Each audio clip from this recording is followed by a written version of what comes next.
मैंने कई बार कहा है और मुझे लगता है कि मैं अकेला नहीं हूं जिसने यह महसूस किया। गेटसेट ने इसे सुसाइडल एम्पैथी कहा है। मुझे यकीन है आप सबने भी देखा होगा। जब इस पर सोचते हैं तो यह अच्छा विचार प्रयोग है। पश्चिमी सभ्यता में गलती कहाँ हुई? पश्चिम सबसे समृद्ध, सबसे अनुशासित, सबसे संगठित समाज से आज जो हम देखते हैं वहां तक कब और कैसे पहुंच गया? मुझे खेद है। कोई भी यह नहीं कह सकता कि यह अच्छा है। चलिए मैं वास्तव में शुरू करता हूं। मैंने यह वीडियो अपलोड किया था। मैंने वास्तव में यह साइड बाय साइड वीडियो सिर्फ इसलिए बनाया था ताकि मैं जो बात कहने जा रहा हूं उसे समझा सकूं। यह ब्रुसेल्स है। 2005 में ऐसा कुछ नहीं था, लेकिन आज का ब्रुसेल्स बदल गया है। हर कोई जो ब्रुसेल्स जाता है आपको बताता है कि यह एक बिल्कुल गंदा और बेकार जगह है। बिल्कुल बेकार। बेल्जियम में हम स्क्रीन के दाईं ओर दिख रहे दृश्य को ब्रुसेल्स से नहीं जोड़ते, जबकि पहले ब्रुसेल्स ऐसा ही था। और ये सिर्फ बेल्जियम या ब्रुसेल्स की कहानी नहीं है। अगर आप पेरिस, लंदन के कुछ हिस्सों, यूके को देखें, और ये इतना साफ है कि बहुसांस्कृतिकता काम नहीं आई है कि आप सोचेंगे कोई भी इसके लिए बहाने नहीं बनाएगा। लेकिन हम ऐसे दुनिया में रहते हैं जहां दूर वामपंथी, वाकी, लेफ्टी पागल लोग अब भी कह रहे हैं नहीं नहीं नहीं, हमें और अधिक बहुसांस्कृतिकता चाहिए। तो यह एक अच्छा विचार प्रयोग है कि बैठकर सोचे कि आखिर गलती कहाँ हुई। मैंने अक्सर कहा है कि पश्चिमी सभ्यता अपने ही भले के लिए बहुत ज्यादा सभ्य हो गई, बहुत ज्यादा सभ्य। और भले ही सहानुभूति और करुणा अपने आप में अच्छी हैं, लेकिन ये आपको एक हद तक ही ले जा सकती है। उदाहरण के लिए 80 और 90 के दशक में हमने मानवाधिकारों के मामले में, पशु अधिकारों के मामले में, महिलाओं के अधिकारों के मामले में सबसे अच्छे दशक देखे। और फिर जाहिर है 2000 के दशक में, इस सदी के पहले दशक में समलैंगिक समुदाय के लिए भी समय बहुत अच्छा था, क्योंकि 2010 तक अधिकांश पश्चिमी दुनिया कुछ हद तक अब भी एक समान थी। हाँ, बहुत सारे प्रवासी थे, खासकर यूनाइटेड किंगडम में, लेकिन वे पहले पीढ़ी के प्रवासी थे। उनके बच्चे अभी तक सामने नहीं आए थे, जो बाद में आए। उन्हें स्थानीय निवासियों की संस्कृति की कुछ समझ होती, लेकिन क्योंकि वे अपने माता पिता की छाया में या एक विदेशी व्यवस्था की छाया में बड़े हुए, जिसमें उन्होंने देखा कि उनके माता पिता को उसमें संघर्ष करना पड़ा, वे स्थानीय लोगों की जीवन शैली से मेल नहीं खा सके। इसलिए उनमें स्थानीय लोगों के प्रति एक तरह की नाराजगी पैदा हो गई और उन्होंने उसे स्थानीय संस्कृति तक बढ़ा दिया, वही संस्कृति जो वास्तव में इतनी दयालु थी। यह कुछ ऐसा था। सुनो इस बूमर को। हमें सबको एक दुनिया, एक मानवता के नजरिए से सोचना चाहिए। हम सभी की अंतर्राष्ट्रीय जिम्मेदारियां हैं जो निभानी जरूरी हैं ताकि दुनिया शांतिपूर्ण हो। क्या आपको लगता है कि हमें जितने लोगों को हम जगह दे सकते हैं उतनों को लेना चाहिए? हाँ, मैं भी यही मानती हूँ। और फिर मुझे लगता है कि हमें कई तरीकों से सहयोग करना चाहिए ताकि इन लोगों की जरूरतें पूरी हो सकें। इससे यहाँ जो नस्लीय तनाव पैदा हो सकता है उसके बारे में आपका क्या कहना है? मुझे लगता है कि हमें लोगों की सोच बदलने के लिए स्कूलों में नई शिक्षा योजनाएं लागू करनी होंगी। जैसा कि मैंने कहा, यह सभ्य महिला है और 60 के दशक की बूमर है। आप जानते हैं इनकी नीयत ठीक है। वो कहावत क्या है? नरक का रास्ता अच्छी नीयतों से भरा होता है, या कुछ ऐसा ही। ये तो होना ही था। मुझे लगता है ये होना ही था। जब आपके पास सब कुछ होता है तभी आप दुनिया की चिंता करते हैं। मुझे नहीं पता किस क्लासिकल हेलेनिस्टिक दार्शनिक ने कहा था कि पेट भरा होने पर ही दर्शन शास्त्र के लिए समय मिलता है। मैं अपने शब्दों में कह रहा हूं, मुझे उद्धृत ना करे पर भावना समझे। यही पश्चिम के साथ हुआ। बहुत सारे लोग बहुत समृद्ध हो गए, बहुत आराम तलब हो गए, बहुत मानवीय हो गए, बहुत शिक्षित हो गए। जैसा मैंने कहा, मानवता, करुणा और सहानुभूति अपने आप में अच्छी हैं, लेकिन जब आपकी सहानुभूति दुनिया की औसत सहानुभूति से अधिक हो जाती है तो यह अस्थिर हो जाती है। यही ठीक पश्चिमी देशों के साथ हुआ। पश्चिम बहुत ज्यादा सहानुभूति रखने वाला बन गया। हम लोग ये नहीं देखते थे कि लोग एक दूसरे को खुलेआम दिन दहाड़े लंदन के बीचों बीच काट रहे हों। हम ऐसा नहीं देखते थे। ठीक है, कितना बुरा हो सकता है? चलिए और लोगों को शामिल करें। फिर हमने बहुत ही आदिम पिछड़े समाजों के लोगों को लाना शुरू कर दिया, जो कि पहले नापसंद किया जाता था।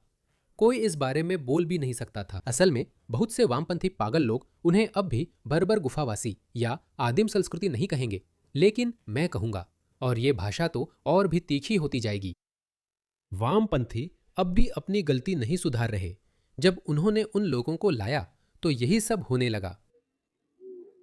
इसे देखो, कुछ अनुमानों के अनुसार पिछले 10 सालों में फ्रांस, जर्मनी, यूके और कनाडा में लगभग 1000 चर्च किसी न किसी वजह से जला दिए गए हैं।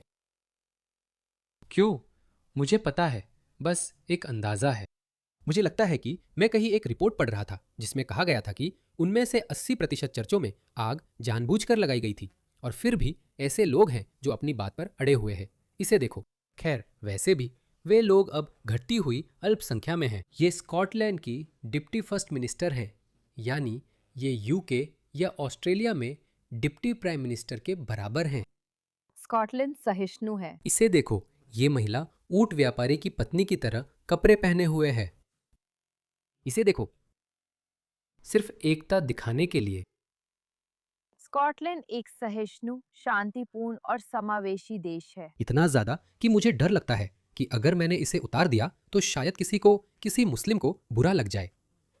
इसीलिए ये इस समय बहुत जरूरी है, जब हम अपने समाज में बढ़ती हुई विभाजन देख रहे हैं, कि हम विभिन्न धर्मों और मान्यताओं वाले अपने सभी समुदायों का समर्थन करें, ताकि हम उस शांतिपूर्ण समाज को बनाए रख सकें। स्कॉटिश सरकार धार्मिक समुदायों के साथ एकजुट है, जो बढ़ते भेदभाव और असहिष्णुता का सामना कर रहे हैं। इसलिए ये बहुत जरूरी है कि इस तरह की यात्राएं हों, जहां मंत्रीगण हमारे धार्मिक समुदायों के प्रति अपना समर्थन दिखाएं, एकजुटता और शांति के साथ उनके साथ खड़े हों।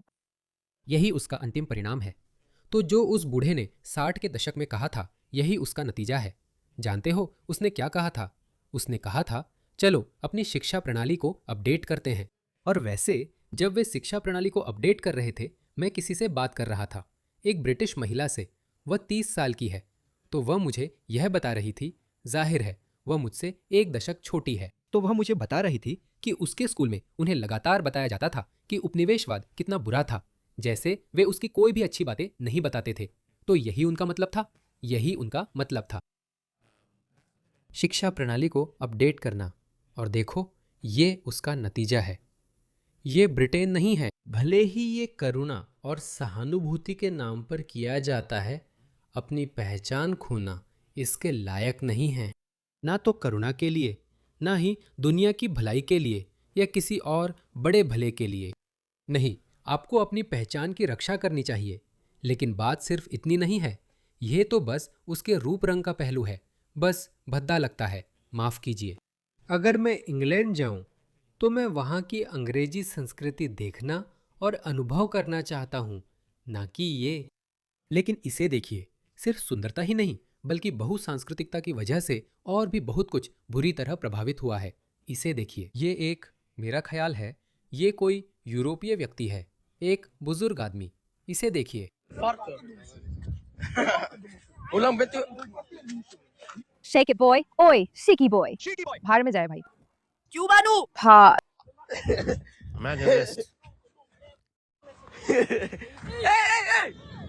मेरे पास क्यूबा निस्पा में भालू है, सोचो, मर चुका है।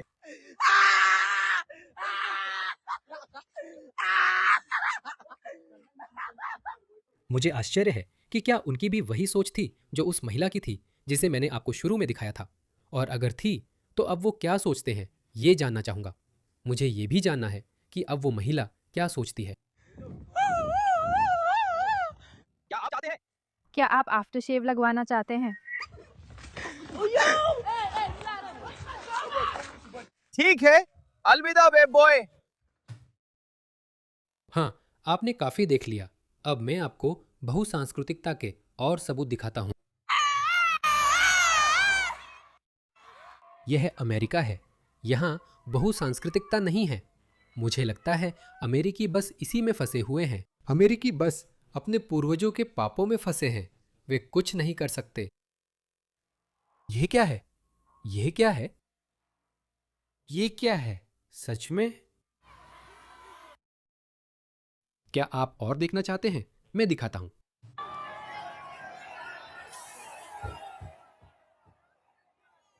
वैसे यह लंदन है, यह अमेरिका नहीं है। तो लंदन में यह समस्या हमारे जीवन काल में पूरी तरह बाहर से लाई गई है। आप सच में कुछ कर नहीं सकते। खैर, अमेरिका के मामले में आप सच में ज्यादा कुछ नहीं कर सकते क्योंकि वह तो लगभग 300 साल पहले हुआ था। तो आप सच में कुछ नहीं कर सकते, लेकिन यह एक आयातित समस्या है। तो नतीजतन, जैसा कि मैं कहता आ रहा हूं, चीजें किसी न किसी समय खराब होने वाली हैं। ठीक है, ये होने वाला है। लोग मामला अपने हाथ में लेना शुरू कर देंगे। जैसा कि आप जानते हैं, उत्तरी आयरलैंड में जो हुआ वो हर जगह हो रहा है, लेकिन आयरिश लोग अलग होते हैं। मैं इसका समर्थन नहीं करता। सच कहूं तो मुझे डर लगता है। आयरलैंड में लोग प्रवासियों का शिकार कर रहे हैं। लोग बस उनका शिकार कर रहे हैं। मैंने ऐसे कई वीडियोस देखे हैं जहां लोग किसी भी ऐसे व्यक्ति का पीछा कर रहे हैं जो आयरिश नहीं दिखता और उनका शिकार कर रहे हैं। फिर वे उन्हें पीट रहे हैं। आप देख सकते हैं, आयरिश शायद पहले होंगे जो इसे अगले स्तर तक ले जाएंगे। मुझे लगता है वह बच जाता है। चिंता मत करो, वह सुरक्षित है। लेकिन और भी होंगे जो ऐसा करेंगे। यही वो चीज़ है जिसके बारे में हम सालों से चेतावनी दे रहे थे कि यह बहुत बुरा मोड़ लेने वाला है। यह काबू से बाहर होने वाला है। और ये लोग वो फर्स्ट मिनिस्टर जिन्हें मैंने आपको दिखाया था, जब हम जो आयरलैंड में देख रहे हैं वही मेलबर्न, सिडनी, लंदन और न्यूयॉर्क की सड़कों पर होने लगेगा, तो ये कहीं नजर नहीं आएंगे। शायद न्यूयॉर्क में नहीं, लेकिन कहीं और जरूर होगा, क्योंकि सामान्य समझदारी लौटनी ही है। इसे नजरअंदाज नहीं किया जा सकता। जो मैंने आपको अभी दिखाया वो तो बहुत ही छोटा हिस्सा है। जो मैंने देखा है और जो दूसरों ने देखा है उसका यह एक अंश भी नहीं है। ऑस्ट्रेलिया में चाकू मारने की घटनाएं, घुसपैठ, मैंने यह बात पहले भी कई बार कही है।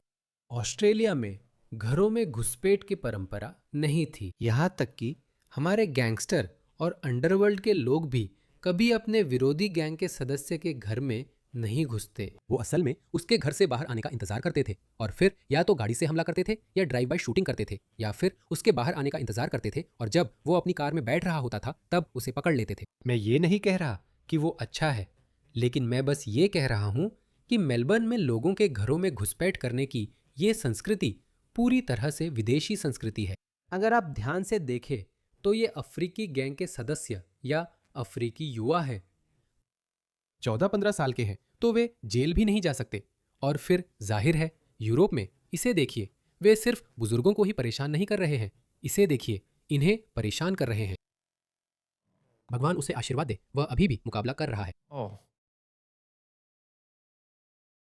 एक बुजुर्ग को परेशान किया जा रहा है, और सिर्फ बुजुर्गों को ही नहीं। देखिए, मैं तुम्हारी बेटी को मार डालूंगा। उसने अभी एक बच्चे को थप्पड़ मारा। उसने अभी एक बच्चे को थप्पड़ मारा। यह स्पेन में हुआ। ये उत्तरी अफ्रीकी शरणार्थी। यही सब पूरे यूरोप में हो रहा है और लोग गुस्सा हो रहे हैं। लोग परेशान हो रहे हैं। महिलाओं के साथ अकल्पनीय संख्या में बलात्कार हो रहे हैं। फिर से आपको याद रखना होगा कि हमने कहां से शुरुआत की थी। 60 के दशक की वह बेबी बूमर औरत थी। उस वक्त सब कुछ गिरावट पर था। दुनिया उस समय एक बहुत अच्छी जगह लगती थी, भले ही पश्चिम सोवियत संघ के साथ युद्ध में था। इसी वजह से मुझे लगता है लोग 1991 की बहुत तारीफ करते हैं। मैं उस समय छोटा बच्चा था, तो मुझे उस घटना का महत्व उस वक्त सच में समझ नहीं आया था। लेकिन जब बर्लिन की दीवार गिरी, या यूं कहे कि उसे गिराया गया, खुद नहीं गिरी, उसे गिराया गया था, और फिर 1 साल बाद सोवियत संघ भी टूट गया। उस वक्त दुनिया एक अच्छी जगह लग रही थी। मुझे लगता है इसी वजह से पश्चिमी लोग और भी दयालु हो गए। दोस्तों, ये उसी का नतीजा है। जब आपकी दया दुनिया की औसत दया से ज्यादा हो जाती है तो वो टिकाऊ नहीं रहती। 59 दिनों में, जनवरी और फरवरी के दौरान 59 दिनों में लंदन में 1435 बलात्कार दर्ज किए गए। और ये कोई अच्छी बात नहीं है। ऐसा नहीं है, क्योंकि बलात्कारों का ग्राफ सच में लगातार ऊपर जा रहा है। और जानते हैं वामपंथी कैसे जवाब देते हैं? वे कहते हैं कि 90 के दशक से हत्याएं कम हुई है, जैसे वही मापदंड है। बेतरतीब चाकूबाजी, यौन अपराधों का क्या? मेरे पास एक ग्राफ है जिसे मैं ढूंढूंगा। तो आप शायद उसे दुगुना या उससे भी ज्यादा मान सकते हैं। उससे कई गुना ज्यादा, क्योंकि बहुत से लोग रिपोर्ट ही नहीं करते। बस यही है, यौन उत्पीड़न और बलात्कार के मामलों की संख्या 400% बढ़ गई है। जब सादिक खान कहते हैं कि ये देश का सबसे सुरक्षित शहर है, तो ये बेतुका है। हमें पता है लंदन में बलात्कार गिरोह सक्रिय हैं। हमें पता है कि वहां तस्करी हो रही है। हमें इन सब चीजों के बारे में पता है। हमें मुख्य रूप से शिकारियों की पहचान भी पता है। हाँ, मुख्य रूप से विदेशी मूल के लोग। मैं आपको ये आंकड़ा दिखाता हूँ। ये वाकई बहुत बुरा मामला है। वे अधिक अपराध करते हैं, ज़्यादा सरकारी सहायता लेते हैं और सभ्यता के लिए खतरा है। देखिए, ये इंग्लैंड में 2002 से 2023 तक का बलात्कार का चार्ट है। इसे देखिए, ये लगातार बढ़ रहा है। 2012-2013 में क्या हुआ? प्रवासन दोगुना, तिगुना, चौगुना हो गया। भले ही यूके सरकार जानबूझकर कुछ पहचानकर्ताओं को दर्ज नहीं करती, क्योंकि जाहिर है वे नहीं चाहते कि हम इसके बारे में बात करें। अन्य संगठन भी हैं, जैसे थिंक टैंक, जिन्होंने अपना शोध किया है। देखिए, सेंटर फॉर माइग्रेशन कंट्रोल एक थिंक टैंक। हर 10,000 लोगों पर यौन अपराध। अफगानिस्तान में लगभग 55-60 बार।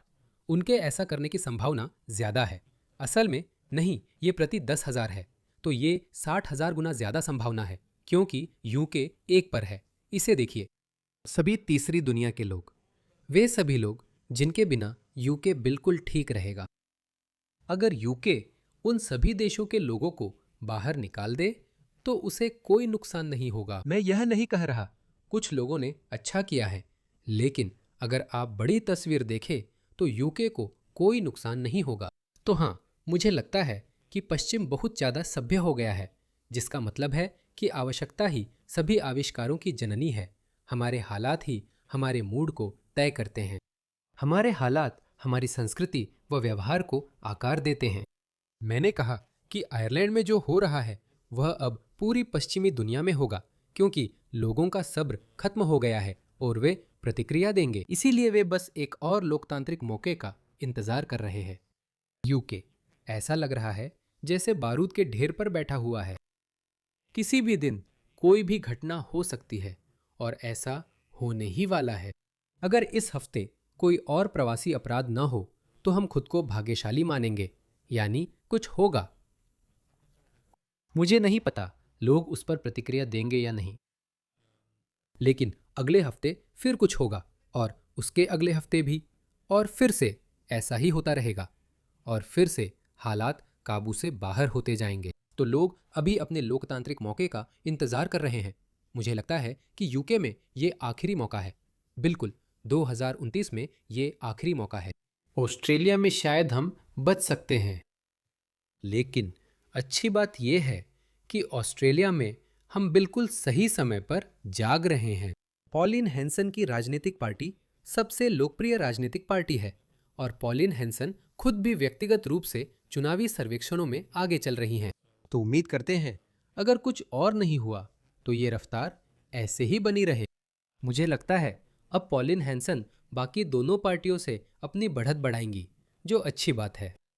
तो वरना अगर ऐसा नहीं होता है, दोस्तों, मैं इस बात पर जोर क्यों दे रहा हूं, उसका कारण यह है कि अगर हमें राजनीतिक समाधान नहीं मिला तो हम वही देखेंगे जो हमने उत्तरी आयरलैंड की सड़कों पर, बेलफास्ट में और अब डबलिन में देखा था।